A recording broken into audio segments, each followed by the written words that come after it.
La controverse entourant l'application Arrivcan soulève de nombreuses questions sur le système d'attribution des contrats fédéraux.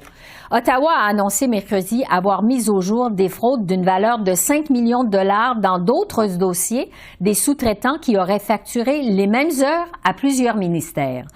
Les ministres Duclos et Annan ont annoncé vouloir mettre en place dès le mois de mai un bureau de l'intégrité et de la conformité pour détecter la fraude.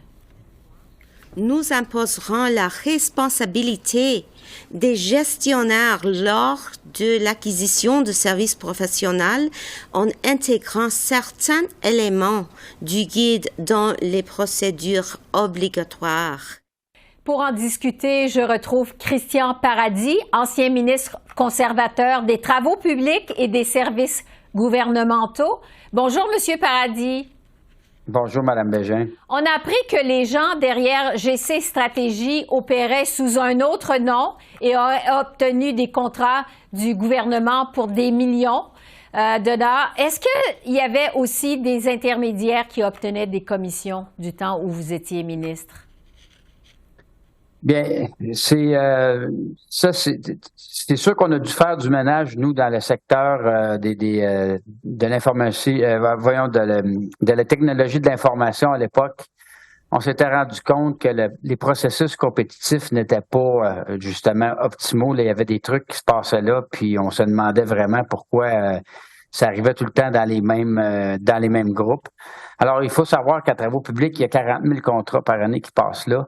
Donc, il y a des trucs qui méritent vraiment attention. Puis c'est ça qui est le défi, justement, de faire une veille en continu. Puis quand on décèle des anomalies comme ça, il faut vraiment agir. Et dans le pire des cas, c'est le vérificateur général qui tombe sur ça. Puis trop souvent rendu là, il y a tellement de dommages de fait qu'il faut vraiment être proactif. C'est un ministère de surveillance des travaux publics. Vous dites, on a fait du ménage. Qu'est-ce que le gouvernement Harper a fait pour lutter contre ce problème-là?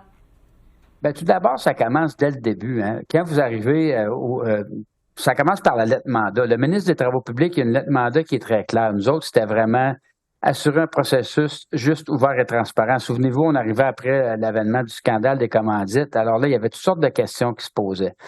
J'avais un très, très bon sous-ministre à l'époque. On était très actifs. Quand il y avait des dossiers qui étaient vraiment là, je pourrais dire stratégiques, puis qui pouvaient être problématiques, que ce soit dans le volume, la complexité. On avait aussi nommé un surveillant à l'équité. Alors, c'est une tierce partie qui rendait compte. D'autres trucs qu'on avait fait, comme les PME, on se plaignait souvent que c'était pas accessible, que c'était tout le temps la même gang, la même clique, passez-moi l'expression. On avait ouvert des bureaux d'accessibilité aux PME. Il y avait un bureau à Gatineau, mais on s'était assuré qu'il y avait des bureaux partout à travers le Canada pour que les gens aient des chances égales de pouvoir compétitionner. C'est pas évident de Vancouver là, d'avoir une proximité avec les fonctionnaires fédéraux à Gatineau, qui est à l'autre bout du pays. Puis quand je vous dis, dans le secteur des TI, il y avait justement, on voyait qu'il y avait une concentration de ce qu'on appelle dans les appels d'offres à commande, là, c'est-à-dire les offres préqualifiées.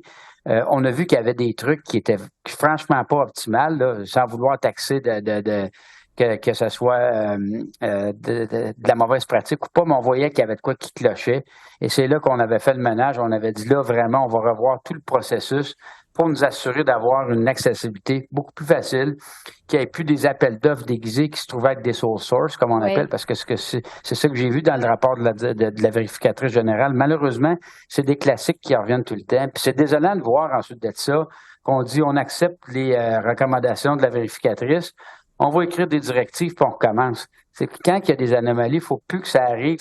Puis au-delà des directives, encore il faut les appliquer. S'il faut mettre des règles de sanctions, que ça soit plus sévère, il faut le faire. Un peu plus tôt cette semaine, on devrait évoluer, là. Oui. Un peu plus tôt cette semaine, j'ai reçu un ancien conseiller de Paul Martin qui disait que des problèmes dans l'attribution des contrats fédéraux, c'est le travail en silo entre les différents ministères. Est-ce que c'est ce que vous constatiez aussi lorsque vous étiez ministre? Bien, vous avez deux façons de voir les choses. La façon horizontale, il y avait des échelles d'autorité. Alors, à partir du temps, là, je sais que ça a changé, mais dans le temps, le ministre avait autorité pour signer jusqu'à 20 millions les contrats. Ensuite de ça, de 20 à 50 millions, il fallait aller au Conseil du Trésor. Donc, il y avait encore une vérification accrue. Puis en haut de 50 millions, il fallait aller devant nos pairs au cabinet. Mais ce qui se faisait dans le ministère, évidemment, 20 millions, le ministre ne peut pas tout voir. Alors, il y avait une délégation au sein même du ministère qui était avec le sous-ministre. Alors, il y en a que ça pouvait être 10 millions, 5 millions. Ça dépendait du niveau de confiance qu'on avait avec l'équipe. Moi, j'ai été chanceux. J'avais une excellente équipe. J'avais un excellent sous-ministre qui était très, très, très proactif. Je suis avocat. Il savait que je tenais ça à cœur. C'était de la surveillance. Puis c'était vraiment, on voulait mettre des processus pour nous assurer qu'il n'y a rien qui déraille. L'autre aspect dont vous faites mention, c'est l'aspect horizontal. Ça, c'est pas évident. Le meilleur exemple qu'on peut voir, c'est l'approvisionnement militaire. Alors, d'un côté, vous avez le ministère de la Défense nationale qui va avoir des devis très précis pour des raisons opérationnelles qui sont justifiables. De l'autre côté, vous avez le ministère à l'époque qui était de l'Industrie qui, lui, voulait avoir des retombées économiques régionales, donc pour encore des raisons nobles. Puis vous aviez en plein milieu le ministère des Travaux publics qui, lui, était écartelé entre les deux. Alors, on se faisait dire qu'on mettait les opérations militaires en péril, puis de l'autre côté, on se faisait dire par l'industrie qu'on envoyait notre argent des contribuables dans d'autres pays producteurs de matériel militaire. Alors, ça, c'était très difficile. Ça, c'était énormément difficile. Avec le plan d'action économique de 2012, votre gouvernement avait décidé de faire plus appel au secteur privé pour économiser. Compte tenu des récentes controverses, est-ce que c'était une erreur après coup? C'est pas une erreur, c'est que, comme je vous dis, c'est dans le processus d'exécution. Moi, je pense que, encore une fois, quand on l'avait fait à l'époque, premièrement, les chiffres, vous avez vu, de 2012 à 2015, il y avait une augmentation qui était très, très, très modeste, pour pas dire stable. À partir de 2015, là, vraiment, ça a gonflé d'une façon épouvantable. Alors, on met un outil qui est là, pour être capable de venir en complément lorsqu'on n'a pas les ressources, lorsqu'il faut être agile, mais tout est dans l'exécution. Si on devient complaisant puis qu'on s'en sert après ça sans égard à un portrait d'ensemble, ben c'est là qu'on se ramasse justement avec des déraillements comme on l'a vu, notamment entre 2015 et 2020. Mais est-ce que le recours au privé, ça a enlevé finalement de l'expertise à la fonction publique, vous pensez?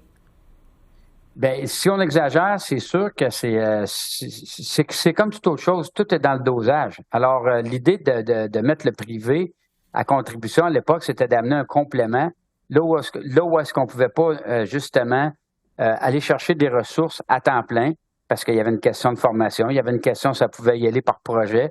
Alors là, vous vous ramassiez avec vraiment, comment je pourrais dire, j'ai le mot en anglais, là, de l'overhead, mais un niveau d'emploi qui est peut-être pas justifié par rapport aux besoins. Alors l'idée, c'était d'être agile. Mais maintenant, si on recourt à ça tout le temps, sans avoir un plan d'action stratégique, sans avoir une planification stratégique, c'est là qu'il peut y avoir des déraillements. Alors moi, je persiste à dire que le privé est là, il peut venir complémenter, mais il ne peut pas venir prendre la job du secteur public. Ça, c'est une évidence. Et là, on voit qu'il y a eu des déraillements, malheureusement. Donc, encore une fois, c'est tout dans l'exécution. Et ça revient à mon point dont je vous disais tantôt. C'est triste de voir que il y a vraiment, le dernier rapport, il était assez incroyable. La vérificatrice générale a utilisé des mots qui étaient assez lourds de sens. On dit, on accepte les recommandations, puis on écrit des directives. C'est pas assez, ça. Vraiment, il faut exécuter. Il faut pas juste une petite tape sur les mains, dire on va écrire des directives puis on va continuer. S'il faut mettre des sanctions plus musclées par rapport à ceux qui octroient mal les contrats, qui font mal leur job, qui sont négligents ou quoi que ce soit, ben faisons-le parce que comme partout ailleurs, au privé, les gens vont se faire mettre dehors. Alors dans la fonction publique, c'est la même chose. Il faut qu'il y ait des sanctions.